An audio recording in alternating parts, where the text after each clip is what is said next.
Okej, pojdimo naprej, vse do obale, do našega drugega razpentažerjala, ki nas bo tokrat popeljal v svet umetne inteligence v glasbeni industriji. Ker druge inteligence tam baje ni, ne vem. Pustimo se presenetiti. Pozdravljeni, gospod Godler, in dobrodošli v Kotičku prihodnosti. Danes si bomo pogledali, kaj vse je možno doseči po novem z uporabo umetne inteligence. Kot si vemo, je z umetno inteligenco že nekaj časa možno generirati slike in pa tudi tekst. In če kdo ne verjame, preberite kakšno slovensko knjigo. Ampak po novem je tehnologija tako napredovala, da lahko z njo generiramo tudi pesmi, kot je na primer tale.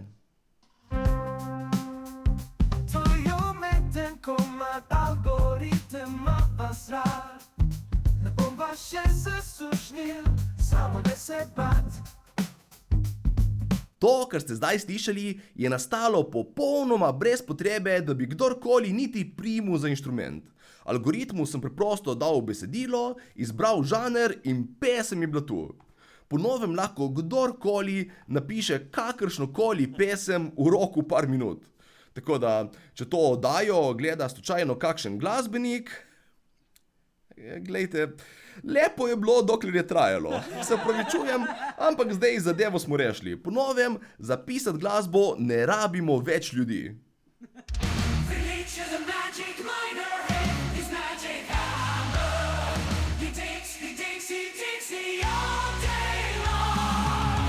Sestavljanje glasbe je sedaj postalo tako enostavno, da lahko praktično spišete pesem za vsako priložnost. Z ljudmi se sploh več ne rabite pogovarjati normalno, ampak jim lahko na vsako stvar odgovorite kar v verzih. Recimo, če vas mož vpraša, kaj rabite iz trgovine.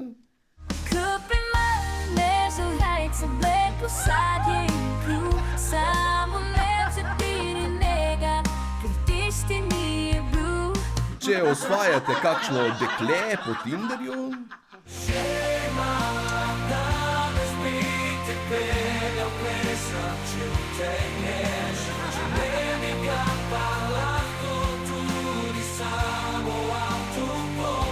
Zvečer lahko svojemu otroku sestavite uspavanko čisto po lastni meri.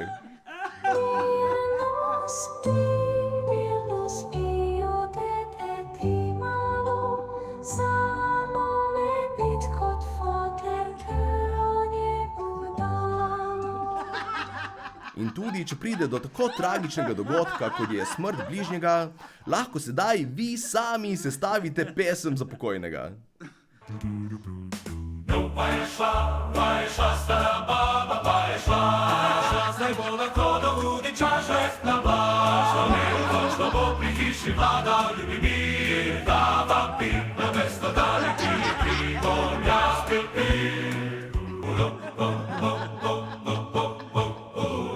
Tako da možnosti uporabe te tehnologije so preprosto neomejene. Moje najljubše je, da če želite šefa vprašati za povišico, naredite to kar s pesmijo. Kako bi me plačali, vezno, veselja mi ne bi škodilo, lahko da te lukota preč, no le se ne bi jokam, če bi se to zgodilo. To zadnjo pesem bom kar malo pustil Juretu v premislek do naslednjega tedna. Do takrat pa, jaz sem bil Marko Žerjal in to je bil Kotiček prihodnosti. Prihodnosti.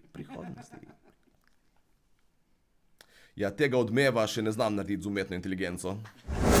Hej, preden greš, klikni tukaj in se naroči na naš YouTube kanal, imamo pa tudi TikTok, Instagram in Facebook, tako da le urno.